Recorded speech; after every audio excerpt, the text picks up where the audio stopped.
Hello guys, welcome to Ace English Academy Bathinda. I'm Neha Sharma. Today we will learn how you can improve your listening module because this is the module in which you can score even 9, and if you score really good in it, it will improve your overall band score.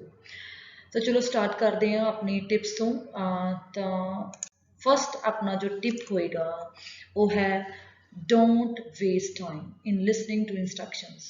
ਹੁਣ ਮੇਰੇ ਕਹਿਣ ਦਾ ਮਤਲਬ ਇਹ ਹੈ ਕਿ ਐਦਾਂ ਨਹੀਂ ਕਿ ਆਪਾਂ ਲਿਸਨਿੰਗ ਜੋ ਇੰਸਟਰਕਸ਼ਨਸ ਹੈ ਬਿਲਕੁਲ ਇਗਨੋਰ ਕਰਨੀ ਹੈ, ਕਿਉਂਕਿ ਜੋ ਸਟਾਰਟਿੰਗ ਦੇ ਵਿੱਚ ਜੋ ਇੰਸਟਰਕਸ਼ਨਸ ਦਿੱਤੀਆਂ ਹੁੰਦੀਆਂ ਉਹ ਆਪਾਂ ਨਾਰਮਲੀ ਜਦੋਂ ਵੀ ਸਪੀਕਿੰਗ ਕਰਦੇ ਹਾਂ ਹਰ ਰੋਜ਼ ਸੁਣਦੇ ਹਾਂ ਤਾਂ ਤੁਸੀਂ ਦੇਖਿਆ ਕਰੋ ਕਿ 30 ਸੈਕਿੰਡ ਦੀਆਂ ਉਹ ਇੰਸਟਰਕਸ਼ਨਸ ਹੁੰਦੀਆਂ, ਤਾਂ ਉਸ ਟਾਈਮ ਤੁਸੀਂ ਯੂਟਿਲਾਈਜ਼ ਕਰ ਸਕਦੇ ਹੋ ਕਿਹੜੇ ਚੀਜ਼ਾਂ ਨੂੰ ਪੜ੍ਹਨ ਵਾਸਤੇ।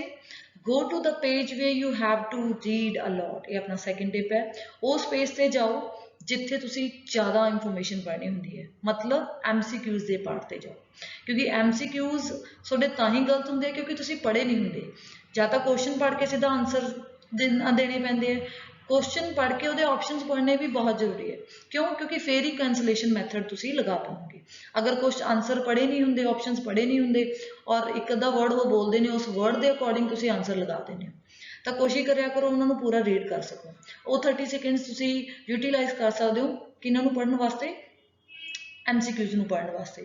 ਔਰ ਉਹਦੇ ਵਿੱਚ ਤੁਹਾਨੂੰ ਜਦੋਂ ਵੀ ਤੁਹਾਨੂੰ ਲਿਸਨਿੰਗ ਮੋਡਿਊਲ ਸ਼ੁਰੂ ਹੁੰਦਾ ਹੈ, ਸਟਾਰਟਿੰਗ ਦੇ 5 ਕੁਐਸਚਨ ਜਾਂ 10 ਕੁਐਸਚਨ ਜਦੋਂ ਪੜ੍ਹਨ ਨੂੰ ਮਿਲਦੇ ਆ, ਵੈਸੇ ਤਾਂ ਮੇਰੇ ਅਕੋਰਡਿੰਗ ਜਿਹੜੇ ਬੱਚੇ ਐਕਸਪਰਟ ਹੋ ਜਾਂਦੇ ਨੇ ਲਿਸਨਿੰਗ ਦੇ ਵਿੱਚ, ਅੱਛਾ ਸਕੋਰ ਕਰ ਰਹੇ ਨੇ, ਉਹ ਤਾਂ ਨਾਲ ਦੀ ਨਾਲ ਜਿਹੜੇ ਫਿਲਅਪਸ ਵਗੈਰਾ ਹੈ ਉਹ ਤਾਂ ਨਾਲ ਦੀ ਨਾਲ ਪੜ੍ਹ ਕੇ ਵੀ ਆਨਸਰ ਲਗਾ ਦਿੰਦੇ ਨੇ। ਤਾਂ ਜਿਹੜੇ ਸਟਾਰਟਿੰਗ ਇਨੀਸ਼ੀਅਲ ਬਿਗਨਰਸ ਨੇ ਉਹ ਕੀ ਕਰਨ, ਉਹ ਜੋ 5 ਸੈਕਿੰਡ ਦਿੰਦੇ ਨੇ, ਜੋ ਜਿੰਨੇ ਵੀ ਸੈਕਿੰਡ ਦਿੰਦੇ ਨੇ, 10 ਸੈਕਿੰਡ ਦਿੰਦੇ ਨੇ, ਉਹ 5 ਕੁਐਸਚਨ ਪੜ੍ਹਨ ਤੇ ਉਹ ਟਾਈਮ ਲਗਾਉਣਗੇ ਉਸ ਤੇ। ਪਰ ਜਿਹੜੇ ਸ਼ੁਰੂਆਤ ਵਾਲੇ 30 ਸੈਕਿੰਡਸ ਹੈ ਉਹ ਤੁਸੀਂ ਟਾਈਮ ਲਗਾਓਗੇ MCQs ਪੜ੍ਹਨ ਵਾਸਤੇ। ਫਿਰ ਅੱਗੇ try to guess the answer. ਬਹੁਤ ਸਾਰੇ ਆਨਸਰਸ ਇਹੋ ਜਿਹੇ ਹੁੰਦੇ ਨੇ ਜਿਹਨੂੰ ਆਪਾਂ ਗੈਸ ਕਰ ਸਕਦੇ ਹਾਂ। ਗੈਸ ਦਾ ਮਤਲਬ ਇਹ ਨਹੀਂ ਕਿ ਐਗਜ਼ੈਕਟ ਆਨਸਰ ਮਿਲ ਜਾਂਦਾ ਆਪਾਂ ਨੂੰ, ਜੇ ਕੀਵਰਡਸ ਦੇ ਅਕੋਰਡਿੰਗ ਆਪਾਂ ਨੂੰ ਪਤਾ ਲੱਗ ਜਾਂਦਾ, ਵਰਬ ਆਊਗੀ, ਨਾਊਨ ਆਊਗੀ, ਐਡਜੈਕਟਿਵ ਆਏਗਾ, ਇੱਕ ਨੰਬਰ ਆਏਗਾ। ਹਾਂ, ਔਰ ਇੰਸਟਰਕਸ਼ਨ ਜਿਹੜੀਆਂ ਦਿੱਤੀਆਂ ਹੁੰਦੀਆਂ ਉੱਪਰ ਜਿਵੇਂ 1 ਵਰਡ 2 ਵਰਡ, ਉਹ ਕਦੇ ਵੀ ਪੜ੍ਹਨਾ ਨਹੀਂ ਭੁੱਲਣਾ, ਕਿਉਂਕਿ ਬਹੁਤ ਸਾਰੇ ਬੱਚੇ ਹੈ ਇਸ ਚੀਜ਼ ਨੂੰ ਧਿਆਨ ਨਹੀਂ ਦਿੰਦੇ ਔਰ ਇੱਕ ਦੋ ਕੁਐਸਚਨ ਤਾਂ ਐਸੇ ਕਰਕੇ ਆਨਸਰ ਗਲਤ ਹੋ ਜਾਂਦੇ ਆ। ਫਿਰ try to shorten the information in MCQ types of questions. ਹੁਣ ਇਹ ਧਿਆਨ ਰੱਖਣਾ ਹੈ ਕਿ ਕਿਵੇਂ ਸ਼ਾਰਟਨ ਕਰ ਸਕਦੇ। ਹੁਣ ਤੁਸੀਂ ਕਹੋਗੇ ਸ਼ਾਰਟਨ ਕਿਵੇਂ ਕਰ ਸਕਦੇ MCQs ਨੂੰ, ਅਫਕੋਰਸ ਇਹਦੀ ਇਨਫੋਰਮੇਸ਼ਨ ਨੂੰ ਆਪਾਂ ਸ਼ਾਰਟਨ ਕਰ ਸਕਦੇ ਹਾਂ ਔਰ ਐਸੇ ਲਈ ਮੈਂ ਇਹ ਵੀਡੀਓ ਬਣਾਈ ਹੈ। ਮੈਂ ਤੁਹਾਨੂੰ ਇਹੀ ਸਿਖਾਉਣਾ ਚਾਹੁੰਦੀ ਹਾਂ ਕਿ MCQs ਟਾਈਪ ਆਫ ਕੁਐਸਚਨ ਜੋ ਵੱਡੀਆਂ ਵੱਡੀਆਂ ਲਾਈਨਾਂ ਦਿੱਤੀਆਂ ਹੁੰਦੀਆਂ ਉਹਨੂੰ ਆਪਾਂ ਕਿਸ ਤਰੀਕੇ ਸ਼ਾਰਟਨ ਕਰ ਸਕਦੇ ਹਾਂ ਆਪਣੀ ਕੀਵਰਡਸ ਦੇ ਨਾਲ। And learn how to cancel the options. Of course ਜੇ ਤੁਸੀਂ ਕੁਐਸਚਨ ਪੜ੍ਹੇ ਹੋਏ ਹੈ, ਜੇ ਤੁਸੀਂ ਆਪਸ਼ਨਸ ਪੜ੍ਹੇ ਹੋਏ, ਤੁਹਾਨੂੰ ਪਤਾ ਵੀ ਲੱਗ ਜਾਂਦਾ ਵੀ ਆਹ ਜੋ ਆਪਸ਼ਨ ਹੈ ਉਹ ਕਿਉਂ ਕੈਂਸਲ ਹੋ ਰਿਹਾ ਹੈ, ਇਹ ਆਨਸਰ ਕਿਉਂ ਨਹੀਂ ਆ ਸਕਦਾ। ਠੀਕ ਹੈ। ਨੈਕਸਟ ਹੈ ਫੋਕਸ ਮੋਰ ਔਨ ਫਿਲਅਪਸ। ਸੌਰੀ ਇੱਥੇ ਔਨ ਰਹਿ ਗਿਆ ਕਿ ਆਪਾਂ ਜ਼ਿਆਦਾ ਫੋਕਸ ਕਰਨਾ ਹੁੰਦਾ ਹੈ ਫਿਲਅਪਸ ਤੇ। ਠੀਕ ਹੈ। ਫਿਰ try again try to read the text as many time as you can. ਬਹੁਤ ਸਾਰੇ ਬੱਚੇ ਹੈ ਜਦੋਂ ਉਹਨਾਂ ਨੇ ਇੱਕ ਵਾਰ ਇਨਫੋਰਮੇਸ਼ਨ ਪੜ੍ਹ ਲਈ ਉਹ ਦੁਬਾਰਾ ਉਹਨੂੰ ਬੋਦਰ ਹੀ ਨਹੀਂ ਕਰਦੇ ਪੜ੍ਹਨਾ। ਤਾਂ ਤੁਸੀਂ ਲਿਸਨਿੰਗ ਮੋਡਿਊਲ ਬਹੁਤ ਕੰਸਨਟ੍ਰੇਸ਼ਨ ਨਾਲ ਕਰੋ ਤਾਂ ਕਿ ਤੁਸੀਂ ਉਸ ਨੂੰ ਬਾਰ-ਬਾਰ ਪੜ੍ਹੋ, ਤੁਹਾਨੂੰ ਸਮਝ ਆਵੇ, ਅੰਡਰਸਟੈਂਡਿੰਗ ਹੋਵੇ ਟੈਕਸਟ ਦੀ ਔਰ ਉਸ ਅਕੋਰਡਿੰਗ। ਵੈਸੇ ਤਾਂ ਇੰਨਾ ਟਾਈਮ ਨਹੀਂ ਹੁੰਦਾ ਪਰ ਬਹੁਤ ਸਾਰੇ ਬੱਚੇ ਹੁੰਦੇ ਕੁਇਕ ਜੋ ਮਤਲਬ ਰੀਡ ਕਰ ਸਕਦੇ ਆ ਆਪਦੇ ਟਾਸਕ ਨੂੰ, ਆਪਦੇ ਕੀਵਰਡਸ ਨੂੰ ਬਾਰ-ਬਾਰ ਪੜ੍ਹ ਲਓ। ਜ਼ਿਆਦਾਤਰ ਬੱਚੇ ਇੱਧਰ ਉੱਧਰ ਮੈਂ ਦੇਖਿਆ ਕਲਾਸ ਦੇ ਵਿੱਚ ਇੱਧਰ ਉੱਧਰ ਦੇਖਣ ਲੱਗ ਜਾਂਦੇ ਜਦੋਂ ਉਹਨਾਂ ਨੇ ਇੱਕ ਵਾਰ ਪੜ੍ਹ ਲਿਆ ਹੁੰਦਾ, ਤਾਂ ਕੋਸ਼ਿਸ਼ ਕਰੋ ਉਸਨੂੰ 2-3 ਵਾਰ ਪੜ੍ਹ ਲਓ। ਹੁਣ ਆਪਾਂ ਸਟਾਰਟ ਕਰਦੇ ਹਾਂ ਕਿ ਕਿਸ ਤਰੀਕੇ ਤੁਸੀਂ MCQs ਨੂੰ ਸ਼ਾਰਟਨ ਕਰ ਸਕਦੇ ਹੋ। ਠੀਕ ਹੈ। ਤਾਂ ਸਟਾਰਟ ਕਰਦੇ ਹਾਂ ਆਪਣੇ ਪਹਿਲੇ ਕੁਐਸਚਨ ਤੋਂ। ਪਹਿਲਾ ਕੁਐਸਚਨ ਕੀ ਹੈ, Anita first felt the Matthew's article was of value when she realised. ਹੁਣ ਇਹਦੇ ਵਿੱਚ ਕੀ ਕੁਛ ਵਰਡ ਇੰਪੋਰਟੈਂਟ ਨੇ। ਇੱਕ ਤਾਂ ਅਨੀਤਾ ਨੇ ਫਸਟ ਫੀਲ ਕੀਤਾ, ਮੈਥਿਊ ਦੇ ਆਰਟੀਕਲ ਦੀ ਵੈਲਿਊ, ਤਾਂ ਬਸ article value, when she realised ਕੀ ਰਿਅਲਾਈਜ਼ ਕੀਤਾ, ਬਸ ਆਹ ਕੀ ਵਰਡ ਨੇ। First felt, articles value, when she realized, बस she realized की realize किया how it would help her difficulties with the left handedness। ਹੁਣ ਆਪਣਾ ਜਿਹੜਾ ਟਾਸਕ ਹੈ, ਜਿਹੜੇ ਆਪਣਾ ਜੋ ਵੀ ਸਪੀਚ ਬੋਲਣਗੇ ਉਹ ਕਾਹਦੇ ਬਾਰੇ ਹੈ, ਹੈਂਡedness ਬਾਰੇ ਹੈ। ਤਾਂ ਆਪਾਂ ਹੈਂਡedness ਬਾਰੇ ਤਾਂ ਛੱਡ ਹੀ ਦੋ ਵੀ, ਇਹਦੇ ਬਾਰੇ ਤਾਂ ਗੱਲ ਹੀ ਕਰਾਂਗੇ। ਤਾਂ how it would help, ਆ ਵਰਡ ਵਗੈਰਾ ਇਟ ਵਗੈਰਾ ਸਾਰੀ ਫਾਲਤੂ ਦੀਆਂ ਚੀਜ਼ਾਂ ਆਪਾਂ ਨੂੰ ਪੜ੍ਹਨ ਵਾਸਤੇ ਟਾਈਮ ਵੇਸਟ ਹੁੰਦਾ। ਤਾਂ how help her difficulties, ਬਸ ਇਹ ਰਿਅਲਾਈਜ਼ ਕੀਤਾ ਉਹਨੇ। the relevance of connection he made with music, ਤਾਂ ਕਨੈਕਸ਼ਨ ਕਿਹਦੇ ਨਾਲ ਬਣਾਇਆ, ਤਾਂ ਰੈਲੀਵੈਂਸ, ਕਨੈਕਸ਼ਨ, ਮਿਊਜ਼ਿਕ, ਬਸ। ਜਾਂ ਕਨੈਕਸ਼ਨ ਵਿਦ ਮਿਊਜ਼ਿਕ, ਆਪ ਸਿਰਫ ਆ ਵਰਡ ਰੱਖ ਸਕਦੇ ਹੋ, ਰੈਲੀਵੈਂਸ ਰੱਖਣਾ ਰੱਖੋ, ਨਹੀਂ ਤਾਂ ਕੋਈ ਜ਼ਰੂਰੀ ਨਹੀਂ। ਇੰਪ੍ਰੈਸਿਵ ਸਾਈਜ਼ ਕਾਹਦਾ, ਪ੍ਰੋਜੈਕਟ ਦਾ। बस मतलब जो अगे बड़े साइज की गल करेंगे जो की चीज़ वर्ड है रियलाइज जो नहीं रियलाइज किया अंडरस्टैंड सिर्फ हम थोड़ा आ चीज़ पढ़ने की लड़ है how help her difficulties connection with music impressive size हुण तुसीं देखिया होगा कि जोड़े छोटे शॉर्ट MCQs होंगे है वो गलत नहीं होंगे पर जो बड़े बड़े आ जाते वो गलत होंगे गलत होने का कारण ये है कि आप सही तरीके की इंफॉर्मेशन इंटरप्रेट नहीं कर पाते भी क्वेश्चन की डिमांड की है क्वेश्चन की डिमांड समझना बहुत जरूरी है ठीक है तो एक आ फर्स्ट फेल्ट भी उन्हें की फिर पहली बार कदों ने वैल्यू रियलाइज की ये ध्यान रखियो बोलूगा वो तीनों चीज़ा पर किसी ना किसी तरीके उन्होंने कैंसल करने की कोशिश करूगा तो ये चीज़ां समझनिया जरूरी है MCQs वास्ते नैक्सट है एक मैं देखा कि बच्चे सही तरीके के कीवर्ड्स भी नहीं नोट डाउन करते कई तो सीधे लाइना ही मारी जाते होंगे पढ़ के सारिया लाइना मारन का कोई फायदा नहीं लाइन उस नीचे मारो जो तुहाडा मेन कीवर्ड है ताकि जो तुम दोबारा इस चीज़ को पढ़ो सिर्फ तुम कीवर्ड से ध्यान दो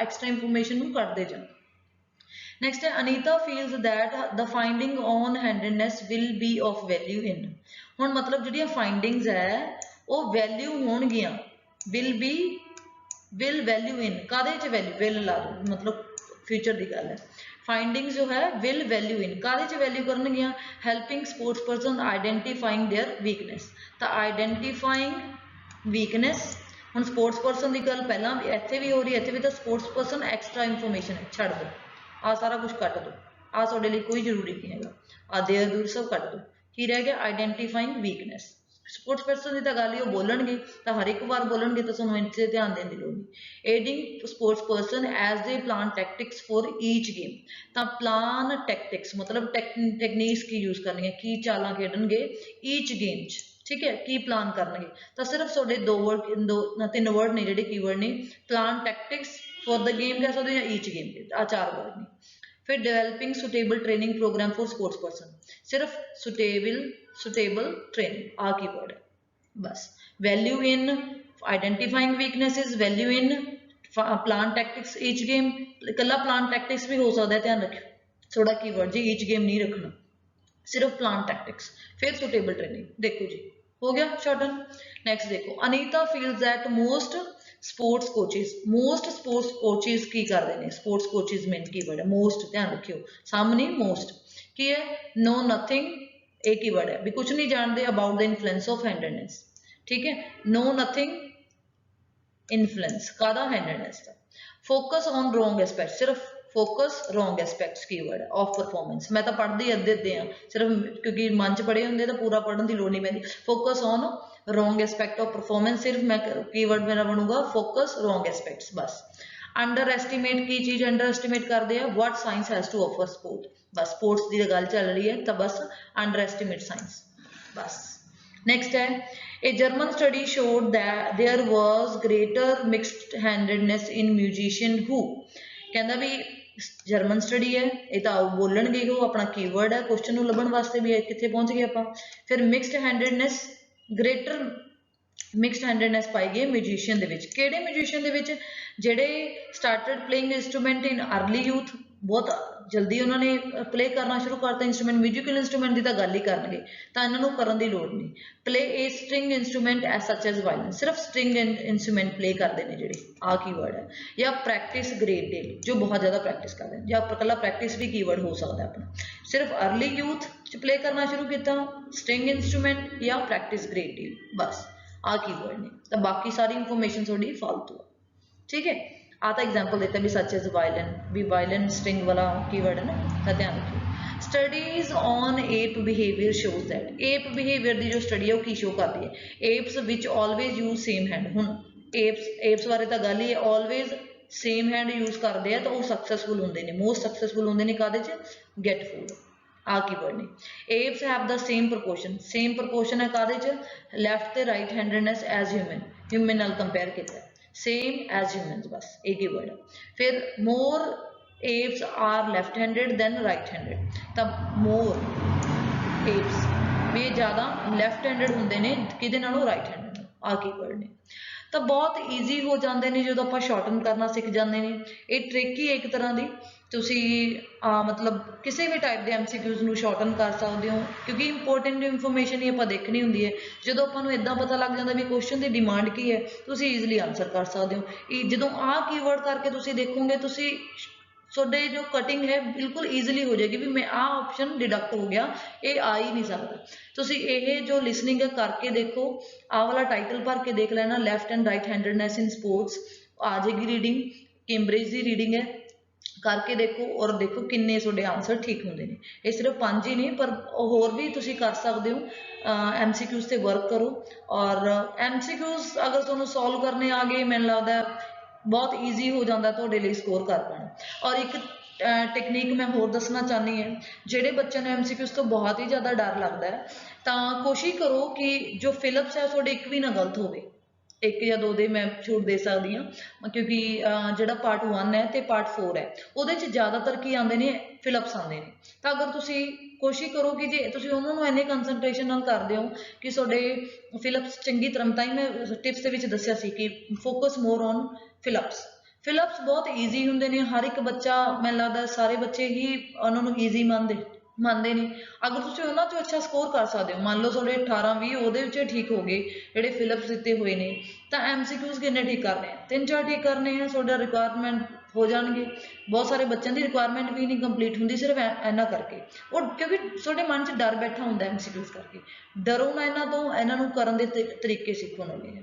ਠੀਕ ਹੈ ਜੀ, ਆਈ ਹੋਪ ਮੈਂ ਤੁਹਾਨੂੰ ਸਮਝਾ ਸਕੀ ਹੋਵਾਂਗੀ। ਅਗਰ ਫਿਰ ਵੀ ਤੁਹਾਨੂੰ ਕੋਈ ਦਿੱਕਤ ਹੈ, ਤੁਸੀਂ ਮੈਨੂੰ ਪੁੱਛ ਸਕਦੇ ਹੋ, ਇਸ ਨੰਬਰ 'ਤੇ ਕਾਂਟੈਕਟ ਕਰ ਸਕਦੇ ਹੋ। ਔਰ ਜੋ ਵੀ ਬੱਚਾ ਜੁਆਇਨ ਕਰਨਾ ਚਾਹੁੰਦਾ ਤਾਂ ਜੁਆਇਨ ਵੀ ਕਰ ਸਕਦੇ ਹੋ ਏਸ ਇੰਗਲਿਸ਼ ਅਕੈਡਮੀ ਬਠਿੰਡਾ।